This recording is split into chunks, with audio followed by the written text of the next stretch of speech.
নমস্কার বন্ধুরা, তোমরা সবাই কেমন আছো? আশা করি তোমরা সবাই ভালো আছো। ঝুম্পা ফ্যামিলি ব্লগে তোমাদের সবাইকে স্বাগত জানাই। অনেক দিন পর একটা ব্লগ দিচ্ছি। আজকে রোববার, এই দেখো কটা বাজে, দেখেছো 11টা বাজে। তাই জন্য ভাবলাম যে তোমাদের সঙ্গে একটু শেয়ার করি, যেহেতু আজকে রোববার কী কী রান্না করছি তাই জন্য তোমাদের সঙ্গে শেয়ার করবো বলেই ব্লগটা করলাম। কেননা রোজ রোজ ঘরোয়া ব্লগ তোমাদেরও দেখতে ইচ্ছা করে না, আমারও সময় থাকে না করার। যখন সময় পাই তখন তোমাদের সঙ্গে শেয়ার করি আমি কি কি রান্না করছি, কি কি করছি না। রান্নার ব্লগ তো অনেকেই পেয়েছো, চলো আজকে একটুখানি ঘরোয়া ব্লগও দেখাবো, আর তার মধ্যেও দেখাবো যে রোববার কি স্পেশাল রান্না হচ্ছে। এখানে বর চিকেন এনেছে, সানডে মানে তো চিকেন হবেই আমাদের ঘরে। চিকেন এনেছে, এটা ওদের মাংসটা দিয়ে নিয়েছি, এটাকে সিদ্ধ বসাবো। আর এখানে সব সবজিগুলো এনেছি। আজকে কী রান্না করব তোমাদের সঙ্গে শেয়ার করব। তার আগে চলো মাংসটাকে ম্যারিনেট করে নিই। আর দেখো চিকুনগুড়ি মাংস ধুয়েছি, সেটাকে এখন শুকছে বসে বসে। দেখো চিকেনটাকে গামলার মধ্যে নিয়ে নিয়েছি, দই দিয়ে দিয়েছি। এবার দেব হলুদ,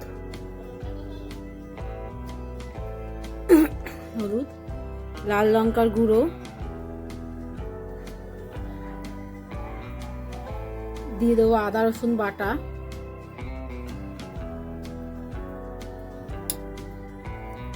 করবো চিকেন কষার জন্য বেশি করেই আদা রসুন বাটাটা দিয়ে দেবো, একটু মাখা মাখা করবো।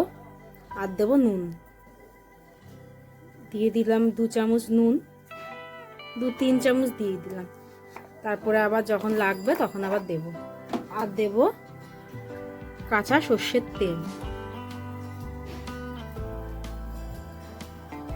বেশি দিলাম না, আবার তো পেঁয়াজও ভাজতে হবে, এর জন্য বেশি দিলাম না।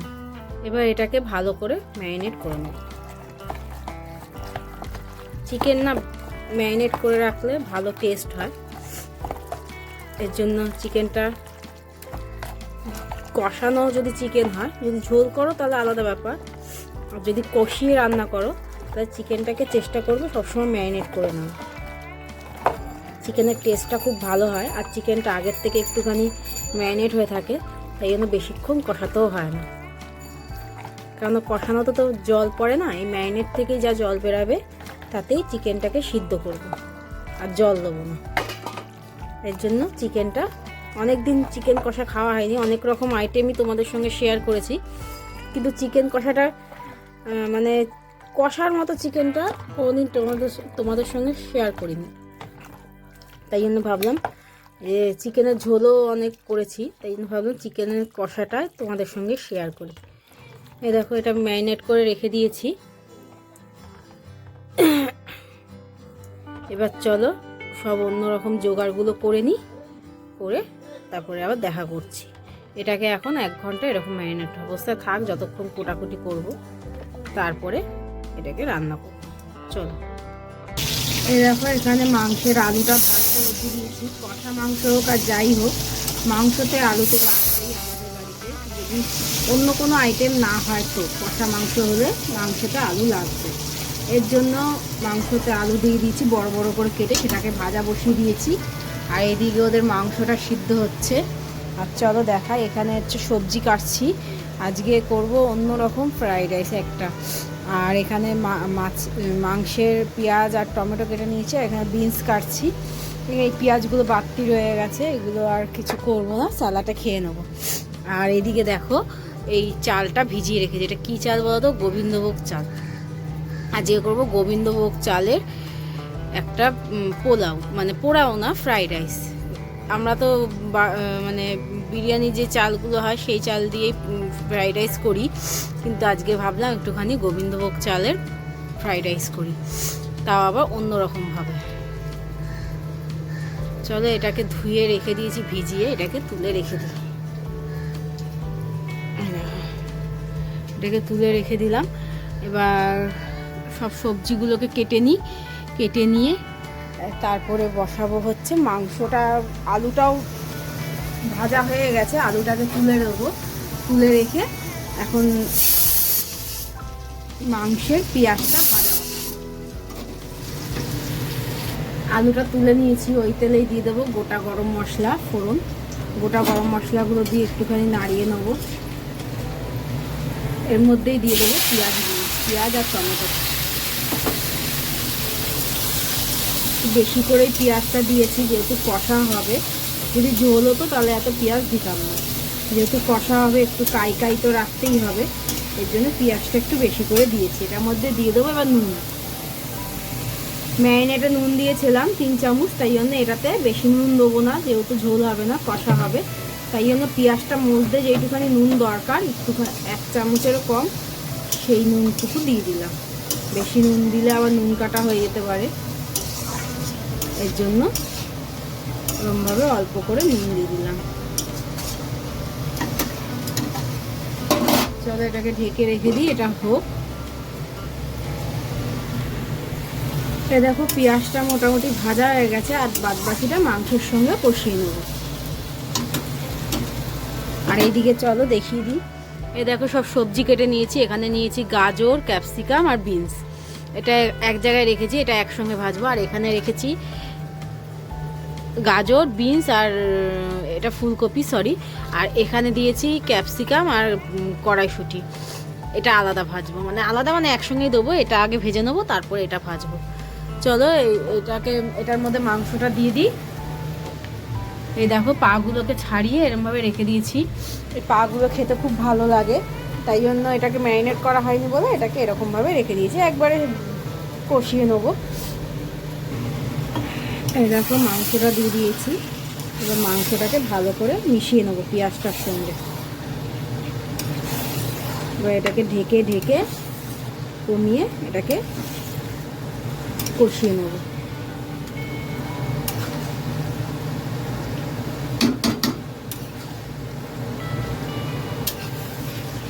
মাংস তো জল দিতে লাগবে না, এটার থেকেই যা জল বেরাবে, মাংসও সিদ্ধ হয়ে যাবে আর কাইও তৈরি হয়ে যাবে।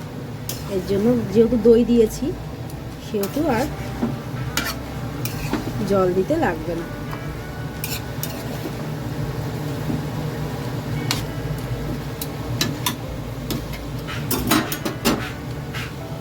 এই ঢেকে দিয়েছি, আর এইটা নাবিয়ে নেবো। এখানে বসাবো রাইসটা। আর এখানে দেখো, এটা নাবিয়ে দিই আগে। এখানে দেখো জল পড়ে কি হয়েছে, এটাকে ধুতে হবে আগে। ধুয়ে নিই চলো, তারপরে রান্না বসাবো।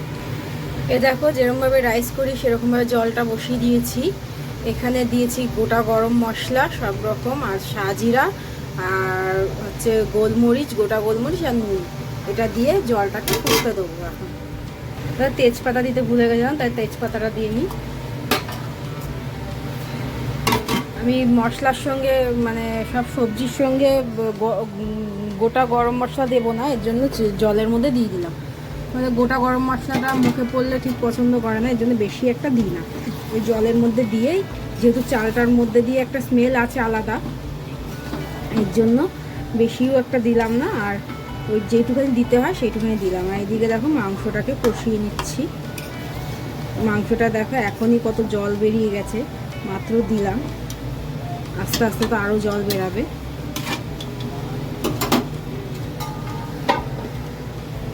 এই দেখো এই দুটো হচ্ছে এখানে। আর এদিকে দেখো চালের জলটাও ঝরিয়ে রেখে দিয়েছি, এটা জলটা পুরো ঝরে যাবে। আর এদিকে চলো এই নোংরাগুলো তুলে নিই ঝুড়িটার মধ্যে। গোবিন্দভোগ চালের না গন্ধটাই আলাদা একটা, মানে একটা পোলাও পোলাও গন্ধ বেরোয়। এই দেখছি প্রথমবার এরকম একটা জিনিস ট্রাই করব, জানি না কেমন হবে। গোবিন্দভোগ চাল দিয়ে কোনোদিন পোলাও করিনি, মানে ফ্রাইড রাইস করিনি। পোলাও তো অনেকবার করেছি, সবসময় পোলাও বেরিয়ে যাচ্ছে, কারণ গোবিন্দভোগ চালের স্পেশালি হচ্ছে পোলাও। যাই হোক, ফ্রাইড রাইসটা কোনোদিন ট্রাই করিনি, আজকে প্রথমবার করছি। কেমন হয়েছে তোমাদেরও বলবো, আর কেমন খেতে হয়েছে সেটাও তোমাদের সঙ্গে শেয়ার করব। এদিকে দেখো সব সবজিগুলো কেটে নিয়েছি। নিরামিষ তো করবো না, আমিষই করব, যেহেতু মাংস দিয়ে খাওয়া হবে। নিরামিষ আর করলাম না, আমিষই করব। তাই জন্য দেখো পেঁয়াজ পাতা একটু কেটে নিয়েছি, এটাকেও দেবো লাস্টে। আর দেবো ডিম, করবো আজকে ডিম দিয়ে। নতুনত্ব একটু ট্রাই করার ইচ্ছা হলো, তাই জন্য নতুনত্ব একটু ট্রাই করব। ডিমটাকে ভুজিয়া করে তারপরে দেবো। চলো ডিমটাকে বের করে নিয়ে আসি।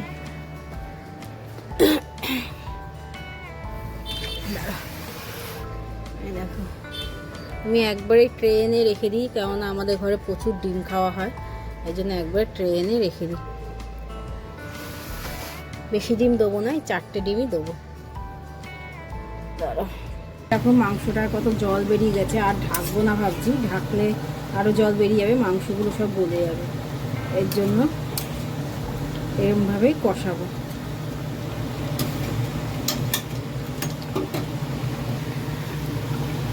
দেখো কত জল বেরিয়েছে,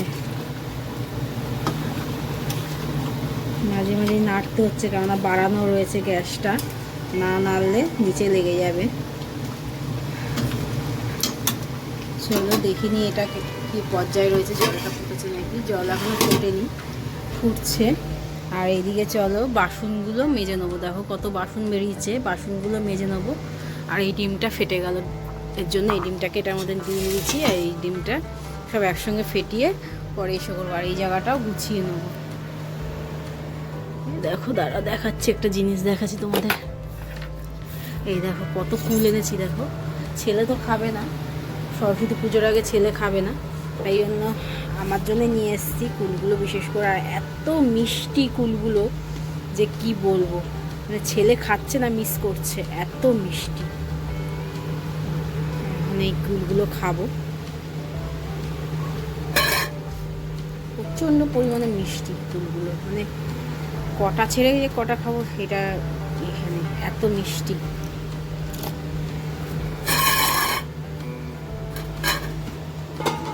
ধুয়ে নিই একটুখানি ফুলগুলো।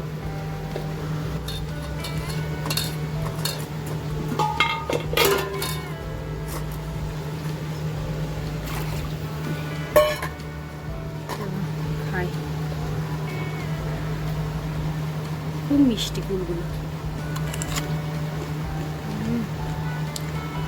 হেভি মিষ্টি, হেভি মিষ্টি, চিনি ফেল, এত মিষ্টি।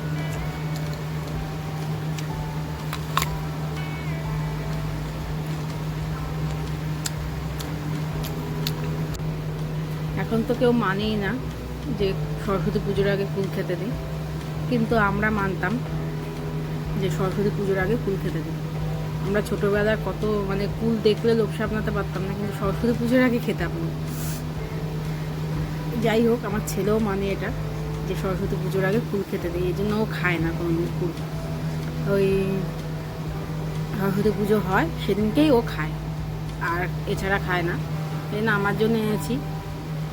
এখন ছোটোবেলার দিনগুলো মনে পড়ে, তাই জন্য ভাবি যে কত আনন্দ করেছি সরস্বতী পুজোর দিন, কত উৎপাত করে বেরিয়েছি। যাই হোক, আমার মা বাবা খুব গার্ড দিত, এই জন্য বেশি একটা উৎপাত করতে কিন্তু তারপরেও যতটুকু মানে করার করে এসে মার খেতাম, কিন্তু করতাম, কারণ সেদিন একদিনই একটু উৎপাত করার দিন। যাই হোক চলো, এখানে জলটাও ফুটে গেছে, এটার মধ্যে চালগুলোকে দিয়ে দেবো। চালগুলো বেশিক্ষণ ফোটানো যাবে না, যেহেতু গোবিন্দভোগ চাল একটু শক্ত শক্ত নামাতে হবে রাইস করবো বলে, এর জন্য বুঝে শুনে চালগুলো করতে হবে। দেখো চালগুলো দিয়ে দিয়েছি, চালগুলো দিয়ে একটু নাড়িয়ে দিলাম। আর দিয়ে দেবো একটু রিফাইন তেল। রিফাইন তেল দিলে না মানে চালগুলো একটু ঝরঝরা হবে। তোমরা এরমভাবে কোনোদিন পোলাও মানে ফ্রাইড রাইস করে দেখো, খুব ভাল লাগবে খেতে। আমিও প্রথমবার করছি, তারপরেও বলছি খুব ভাল লাগবে, যেহেতু গোবিন্দভোগ চাল দিয়ে করা, এই কারণেই বললাম। মাংসের মধ্যে চলো আলুগুলো দিয়ে দিই। আলুগুলো তো সিদ্ধ হতে লাগবে, যেহেতু নতুন আলু ভেজেছি খুব ভালো করে কমিয়ে, তারপরেও শক্ত হয়ে যায় নতুন আলু, আর এর জন্য দিয়ে ভালো করে কষিয়ে নেবো নতুন আলু দিয়ে।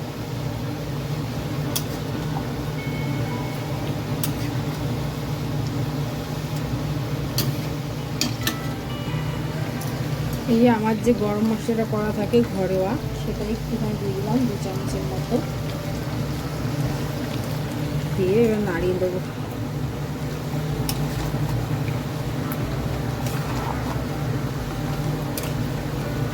চিকেনে দিলে না এই মশলাটা এত সুন্দর গন্ধ বেরায়। কুলটা খেয়ে মুখটা পুরো মিষ্টি মিষ্টি হয়ে গেছে, এত মিষ্টি কুলটা। চলো এটা কষুক, এখনো কষবে, কেননা জলটাও টানবে। দেখো চালটা ফুটে গেছে, চালটা আর করবো না, বেশি করলে আবার ঘেটে যাবে, যেহেতু রাইস করব। এই দেখো এরকম চালটা রাখবো, একটু চাল চাল রয়েছে, এই অবস্থায় চালটা নামিয়ে দেবো। এই দেখো এখানে ভাতের জলগুলো ঝাড়িয়ে নিয়েছি, এবার এটা থাক, জলগুলো যতটা হোক ঝরুক, তারপরে ততক্ষণ আমি সবজিগুলো ভেজে নিই। এই দেখো চালগুলো কেমন করেছি, দেখো শক্ত শক্ত সলা সরা রয়েছে। এই দেখো এখনও চাল চাল রয়েছে, 70% করেছি আর 30% করিনি। এবার জানি না কি হবে, প্রথমবার করছি, এতে ভালোই হয়, এটাই ডাকছি ঠাকুরকে। এখনো পর্যন্ত বাসন মাজার সময় পাইনি। এইদিকে দেখো গোটা গোলমরিচ নিয়ে আসি আমি, এটাকেই ঘরে গুঁড়ো করে দিই, কেননা গুঁড়ো গোলমরিচগুলো না খেতে ভালো লাগে না, এর জন্য গোটা গোলমরিচগুলো নিয়ে আসি, এটাকে গুঁড়ো করে দিই, আমার অনেক দিন চলে যায়, প্রায় 1 মাস চলে যায়। এখানে 100 গোটা গোলমরিচ আছে, এটাই আমার 1 মাস কি 1.5 মাস চলে যাবে। এই দেখো গোটা গোলমরিচটা পিষে নিয়েছি, এবার এটাকে কাচের একটা কন্টেনারে ভরে নেবো। এই যে কাচের কন্টেনার, এটার মধ্যে গোলমরিচই থাকে, এটার মধ্যে ভরে নেব। আর কিছুটা গোলমরিচ এটার মধ্যে রেখে দেবো, এটা ইউজ করি, এটার থেকে নিয়ে ইউজ করি, তোমরা তো জানোই এটার মধ্যে আমি গোলমরিচ এটা রাখি। এই যে দুটোর মধ্যে বেড়ে নিয়েছি, এটার মধ্যেও বেড়ে নিয়েছি, এটা লাগবে, আর এটার মধ্যেও বেড়ে নিয়েছি, এটা রেখে দিই, এগুলো সব গুছিয়ে রেখে দিই। এখানে সব লোট পালট হয়ে রয়েছে। আর এদিকে দেখো মাংসটাও কষে এসছে, কালারটাও দেখো কত সুন্দর এসছে, তেলটাও ছেড়ে দিয়েছে মাংসটার থেকে, এতক্ষণ ফ্যাকাশে ফ্যাকাশে লাগবে, এখন কালারটা এসছে মাংসটা।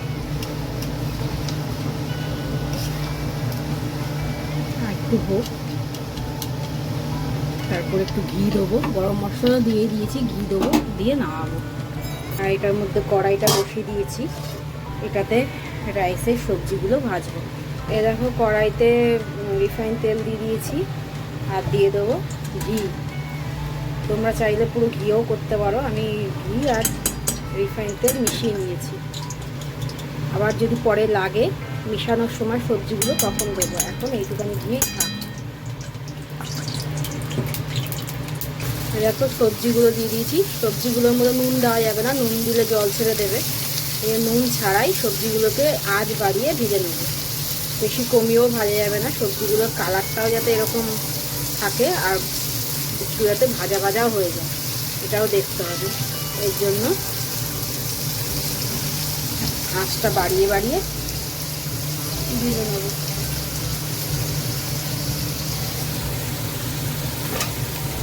ঢেকে দিই, তাহলে সিদ্ধ হয়ে যাবে। প্রথমের দিকে একটু কমিয়ে দিলাম আঁচটা, তারপরে এসে করবো। ডিমটা ভাজা হয়নি, ডিম ভুজিয়াটা করা হয়নি, ডিম ভুজিয়াটা করব, এটা হয়ে যাক, তারপর ডিম ভুজিয়াটা করব। ভুলে গেলাম, ডিম ভুজিয়াটা করে যদি সবজিগুলো ভাজতাম তাহলে ভালো হতো। যাই হোক, মাংসটা নেবে যাবে এক্ষুনি, মাংসটা হয়ে গেলে তারপরে অন্য কড়াইয়ে ডিম ভুজিয়াটা করে নেবো। দেখো ডিম ভুজিয়া করবো, এই জন্য ডিমগুলোকে ফেটিয়ে নেবো, একটুখানি নুন দিয়ে দিলাম, আর দিয়ে দেবো গোলমরিচ, এটাকে ভালো করে ফেটিয়ে নেবো। কড়াইতে দিয়েও ফেটানো যেত, আমি এখানে ফেটিয়ে নিই, তাহলে ভালো হবে, কড়াইতে দিতে দিতে ডিম ভুজিয়াটা হবে। দেখো মাংসটা কষে গেছে, এখানে মাংসটা হয়ে গেছে, এবার মাংসটাকে নামিয়ে দিয়ে এই কড়াইটা বসিয়ে দেবো এটার মধ্যে, তখন ডিম ভুজিয়াটা করতে হবে, আর মাংসটা দ্বারা নামিয়ে দিই। এই দেখো বিনস গাজরটা কিছুটা ভাজা ভাজা হয়ে গেছে, এবার দিয়ে দেবো ক্যাপসিকামটা, ক্যাপসিকাম আর কড়াইশুঁটিটা।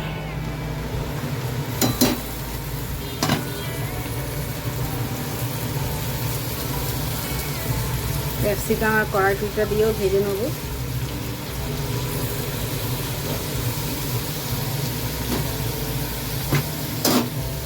এখানে দিয়ে দিয়েছি কড়াইতে তেল, ভুজিয়া করবো বলে। কড়াইটা শুধু মুধু ভরানো হলো, আর মনে নেই, আর কিছু করার নেই। এটার মধ্যেই হয়ে যেত ভুজিয়াটা। যাই হোক, এটার মধ্যে ভুজিয়াটা করে নিই এখন। দেখো ডিমটা দিয়ে দিয়েছি, ডিমটা একটু হোক, প্রথমে এটা নাড়িয়ে নিই।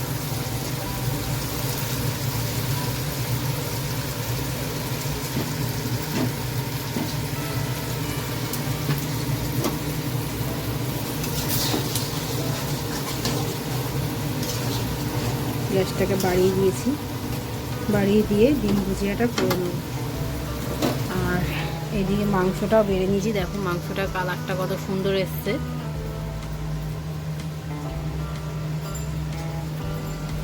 মাংসটা এবার নেব বেড়ে, তার আগে ডিম ভুজিয়াটা করে নিই।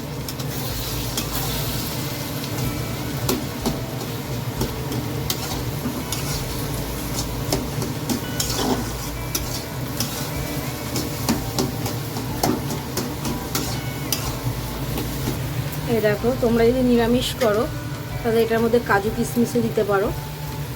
যেহেতু আমি নিরামিষ করছি না, ডিম দিচ্ছি, সেহেতু কাজু কিশমিশটা দেবো না। এই ডিম ভুজিয়াটা হয়ে গেছে। হ্যাঁ, কি বলছিস? কি দেবো? কাজু? ডিম দিচ্ছি তো, কাজু দেয় নাকি? ডিম দিলে, নিরামিষ করলে তখন ডিমটা কাজু কিশমিশ দিতাম। তাই দেখো ডিমগুলো এটার মধ্যে দিয়ে দিয়েছি, আর দিয়ে দেবো একটু গোলমরিচ গুঁড়ো। গোলমরিচ গুঁড়োটা একটু বেশি করেই দেবো, যেহেতু ফ্রাইড রাইসে গোলমরিচ গুঁড়ো ছাড়া হয় না, তাই জন্য গোলমরিচ গুঁড়োটা একটু বেশি দেবো। এটার মধ্যে সোয়া সস, চিলি সসও দেওয়া যায়, এই chilli sauce, soya sauce, vinegar. আমি আজকে কিছুই দেবো না, আজকে সিম্পলের মধ্যেই করবো। পেঁয়াজও দিইনি আজকে, দেখছো তোমরা, পেঁয়াজ পাতাটা শুধু দেবো উপর দিয়ে।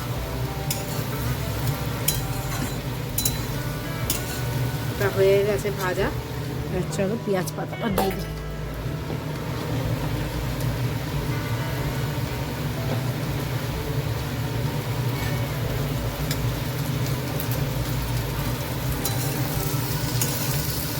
পেঁয়াজ পাতাটা দিয়ে একটু নাড়িয়ে নেবো হালকাভাবে।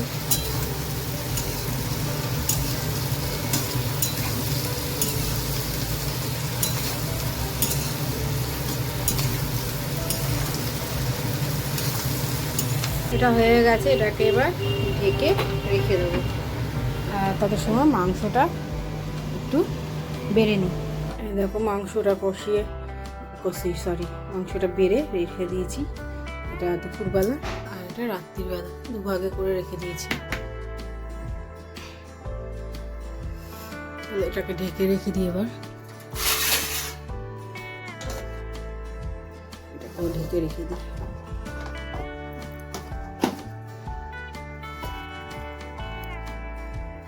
ঢেকে রেখে দিলাম। এবার করবো রাইসটা। দেখো ফ্রাইড রাইসটা ভাজবো না আমি এরকমভাবেই নাড়িয়ে নেবো, তাই জন্য সব চালও দিয়ে দিয়েছি। চালগুলো সব ঝরঝরা হয়েছে, চালটাও দিয়ে দিয়েছি। আর এবার দিয়ে দেবো নুন। নুন তো ছিল, তো সবজিতে দিইনি নুনটা, এর জন্য নুনটা একটুখানি বেশি পরিমাণে দেবো, লাগলে তারপর দেবো। আর দেবো হচ্ছে চিনি বেশি করে।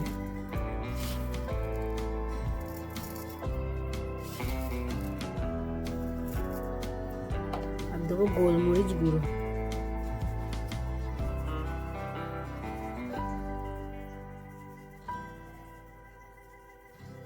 এবার এটাকে নাড়িয়ে নেবো ভালো করে।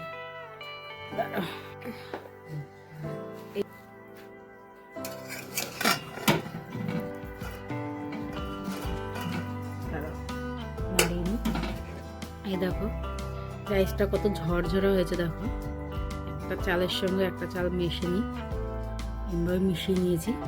গরম নেই, এর জন্য তোমাদের দেখাতে পাচ্ছি। দেখো চালগুলো কত ঝরঝরা হয়েছে। এরকমভাবে তোমরা করবে, দেখবে চালগুলো একদম ভাঙবে না, চালগুলো ঝরঝরা হবে।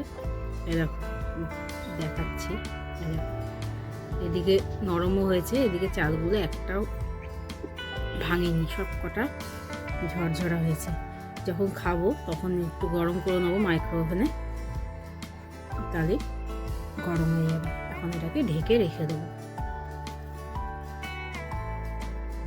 চলো, রান্না বান্না তো হয়ে গেছে, এবার এই বাসনগুলো সব মেজে নিয়ে বাসনগুলো এখন মাজা হয়নি, এই জায়গাটা মুছবো, ছেলে ঠাকুর দেবে, এর জন্য আগে বাসনগুলো পরিষ্কার করে বাইরে রেখে ঘরটাকে মুছবো, গ্যাসটাকে মুছে তারপর স্নান ফান করে খাওয়ার সময় দেখা করছি আবার। টাটা। এখন এই দেখো, বলেছিলাম স্নান ফান করে চলে আসবো, তাই জন্য স্নান ফান করে চলে এসেছি, খেয়ে নিচ্ছি। আমি আর ছেলে খাচ্ছি, বর এখনো আসেনি, বরের গাড়িটা আবার ডিস্টার্ব করছে টোটোটা আমাদের, তাই জন্য বললো সারাই করে নিয়ে আসবে, তাই আমরা খেয়ে নিচ্ছি, আমাদের খিদে পেয়েছে। তাই বাবা কেমন হয়েছে বাবা? ভালো হয়েছে। রাইসটা কেমন হয়েছে? আমার ফ্রাইড রাইস মনে না একদম ভালো। গোবিন্দভোগ চালের গন্ধ আসছে। চলো খেয়ে দেখি, তারপর তোমাকে আমাদের রিভিউটা দিচ্ছি। একটু আলু দিয়ে খাই।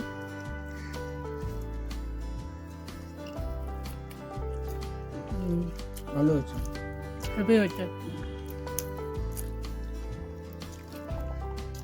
নর্মাল ফ্রাইড রাইসের থেকেও ভালো হয়েছে। যদি ঝরঝরা চাল তোমরা নামাতে পারো তাহলে খুব ভালো লাগবে, আর যদি গলে যায় তাহলে একদমই ভালো লাগবে না। আর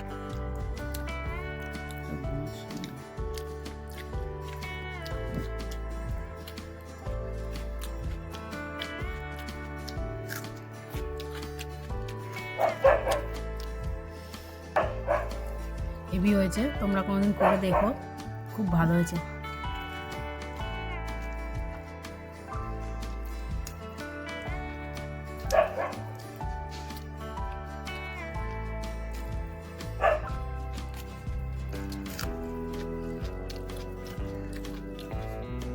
চলো খেয়ে নি, তারপর পরে কথা বলছি, শান্তিতে খেয়ে নি। দেখো আবার বিকালবেলা খেয়ে দিয়ে উঠে একটু ঘুমিয়েছিলাম, তাই জন্য বিকালবেলা আবার ব্লগটা শুরু করলাম। বিকালবেলা দেখে বুঝতেই পারছো কি রান্না করছি। এই রেসিপিটা আর তোমাদের সঙ্গে এখন শেয়ার করবো না, করলে অনেক বড় হয়ে যাবে ব্লগটা, এই জন্য এই রেসিপিটা আলাদা করে তোমাদের সঙ্গে শেয়ার করবো। এটা ছেলের বায়না, শীতকালে আমাকে এরকম ধরনের রেসিপি সব করতেই হয়। করবো আজকে গাজরের হালুয়া, কারণ ছেলে শীতকালে এসব খেতে খুব ভালোবাসে, পিঠা, গাজরের হালুয়া এসব করতেই হয় আমাকে মাঝে সাঝে। যাই হোক, চলো ব্লগটা আর বাড়ালাম না, কারণ অনেক বড় হয়ে গেছে অলরেডি ব্লগটা। যারা শেষ অবধি দেখেছো তাদের অনেক অনেক ধন্যবাদ। তাই চলো আজকে ব্লগটা এখানেই শেষ করলাম, আবার দেখার পরে একটা ব্লগে। আমার ব্লগটা যদি ভালো লাগে তাহলে লাইক, শেয়ার, কমেন্ট করে দেবে, পাশে থাকা বেল ঘন্টাটা টিপে দেবে। তাই চলো আজকে আমাদের টাটা, বাই বাই।